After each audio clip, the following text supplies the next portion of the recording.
dalam pembelajaran IPA kali ini. Gimana kabarnya di rumah? Semoga baik-baik semuanya ya. Baik, hari ini kira-kira kita mau belajar tentang apa ya? Oke, sebelum itu mari kita berdoa terlebih dahulu.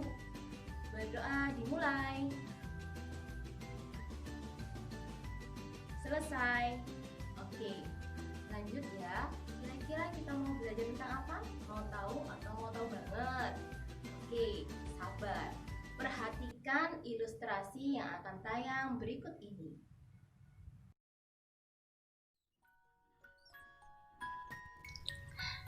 Pada suatu hari, ada sepasang pengantin yang menikah. Beberapa bulan kemudian istrinya hamil. Dan akhirnya setelah 9 bulan lamanya menanti, tibalah saatnya melahirkan. Betapa besar perjuangan seorang ibu mengandung bayinya selama 9 bulan lamanya. Ya, kebahagiaan mereka semakin lengkap. Tidak hanya satu bayi, namun mereka dikaruniai 2 bayi sekaligus. Ya, bayi kembar. Nah, berdasarkan ilustrasi tadi bisa muncul pertanyaan nih, mengapa ya manusia melahirkan? Mengapa bisa terjadi kehamilan?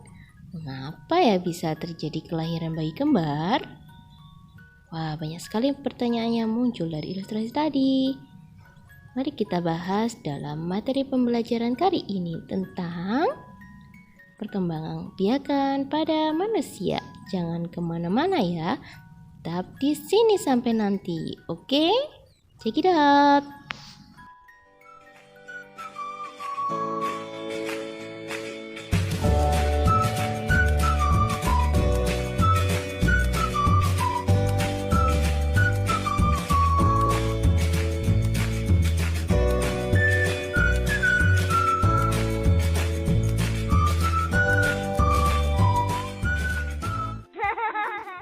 Proses perkawinan. Manusia merupakan makhluk hidup yang berkembang biak secara generatif atau melalui proses perkawinan. Perkembangbiakan yang melibatkan sel kelamin betina dan sel kelamin jantan dalam proses fertilisasi atau pembuahan antara pria dan wanita. Sel kelamin betina disebut ovum, sel kelamin jantan disebut sperma. Ya, ini adalah organ manusia, laki-laki dan perempuan. Ovarium menghasilkan ovum, sedangkan testis menghasilkan sperma. Coba perhatikan kedua gambar tersebut. Nampak berbeda bukan? Ya, organ reproduksi pada pria dan wanita diciptakan berbeda sebagaimana fungsi penciptaannya. Organ reproduksi pria terdiri dari penis, testis, vosiferin, skrotum, dan uretra. Organ pada pria yang menghasilkan sperma adalah testis. Sperma yang sudah bentang akan melewati saluran vas deferens untuk keluar melalui alat kelamin bernama penis. Berbeda lagi dengan wanita. Organ kelaminnya terdiri dari vagina, serviks atau leher rahim, uterus atau rahim, tuba fallopi, dan ovarium. Organ kelamin yang menghasilkan ovum adalah ovarium, ada di kanan dan di kiri. Setiap bulan, seorang wanita akan menghasilkan satu ovum dari ovarium kanan atau ovarium yang kiri, bahkan bisa mengeluarkan dua-duanya dari kanan dan kiri sekaligus dalam bulan yang sama. Ovum yang sudah matang akan siap dibuahi dan keluar dari ovarium menuju tuba fallopi, menunggu di sana hingga sperma datang dan terjadilah fertilisasi. Proses fertilisasi. Saat sel sperma berjalan melalui saluran vagina menuju leher rahim, lalu lanjutkan perjalanan lagi menuju ke tuba fallopi. Mereka berenang, berebut satu sama lain hingga akhirnya hanya satu yang berhasil membuahi ovum di tuba fallopi tersebut. Setelah proses pembuahan terjadi, maka selanjutnya adalah pembelahan, baik mitosis ataupun meiosis, dari hari pertama hingga hari ke-7. Lalu pada hari ke-8, embrio siap memulai implantasi atau menempel ke rahim sang ibu. Jadi embrio ini akan menunggu hingga waktunya dilahirkan tumbuh dan berkembang di dalam uterus tersebut hingga saat kelahiran tiba. Proses fertilisasi atau pembuahan merupakan bertemunya sel telur dan sperma yang melebur menjadi zigot atau sel tunggal dan mengalami pembelahan sel hingga menjadi janin. Seperti gambar tadi, proses selanjutnya adalah proses kehamilan. Janin tumbuh dan berkembang di dalam rahim seorang wanita kurang lebih selama 9 bulan lamanya. Setelah penantian itu, sungguh banyak pengorbanan yang dilakukan oleh ibu kita. Nah, selanjutnya tiba saatnya proses melahirkan. Terjadinya kontraksi rahim atau gaya dorong otot-otot rahim disertai dengan gaya gesek dengan rahim. Dan akhirnya keluarlah seorang bayi itu. Nah, gimana nih? Kok bisa ya terjadi bayi kembar? Bisa kembar 1, 2, atau 3? Kok bisa ya?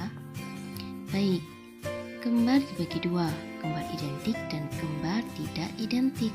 Apa ya bedanya? Jika kembar identik berasal dari satu telur dan satu sperma yang membelah, kedua embrio ini memiliki gen sama, jenis kelamin sama, dan mirip secara fisik. Jadi, itu ya, kalau kembar tidak identik sebaliknya, dia berasal dari dua telur dan dua sperma.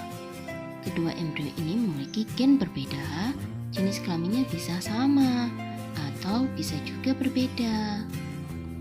Jadi perbedaannya itu ya teman-teman. Jadi kata kuncinya adalah kembar identik berasal dari satu telur dan satu sperma. Sedangkan kembar tidak identik berasal dari dua telur yang dibuahi oleh dua sperma.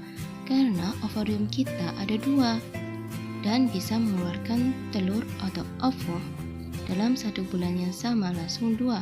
Dan itulah terjadinya proses bayi kembar. Tahukah kamu, jumlah sperma itu sangat banyak loh. Coba saja lihat di gambar tersebut. Banyak sekali sperma yang berebut berenang menuju ke dalam ovum. Jika ditakar, di dalam 1 sendok teh ada jutaan sperma. Wow, banyak sekali ya. Ya, benar. Itu menurut sebuah data penelitian publicinfo.blogspot.com Medical Public Health and Center. Setiap ejakulasi dikeluarkan sekitar 1 sendok teh cairan sperma yang mengandung 200 hingga 500 juta sel jantan atau sperma. Wow, banyak sekali ya.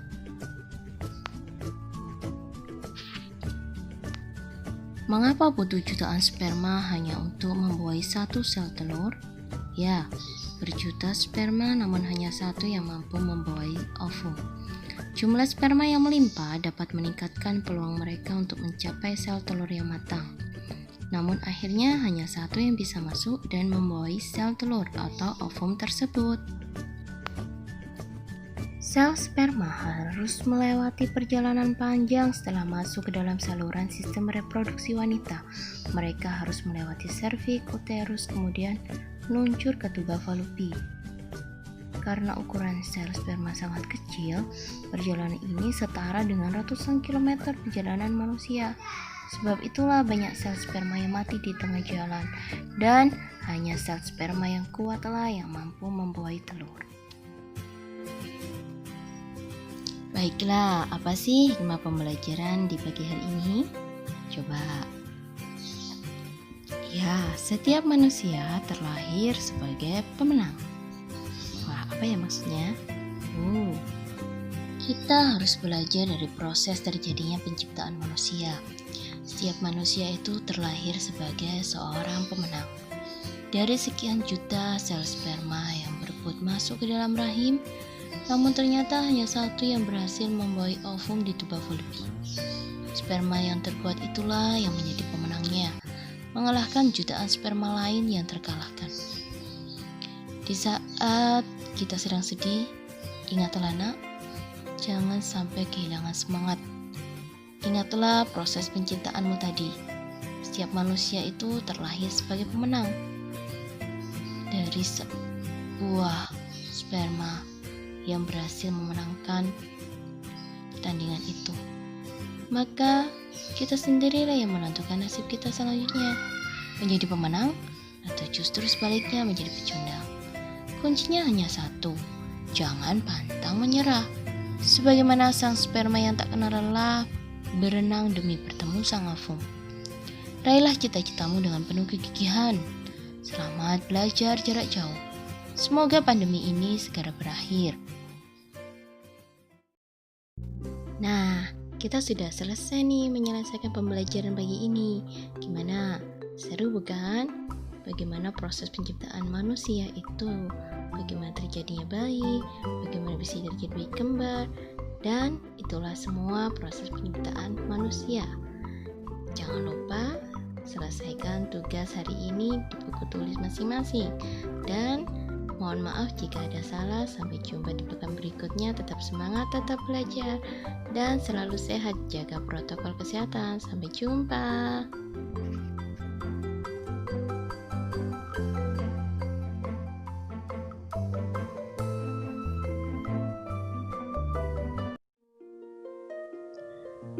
Terima kasih sudah menonton. Jangan lupa klik like, share, and subscribe channel ini.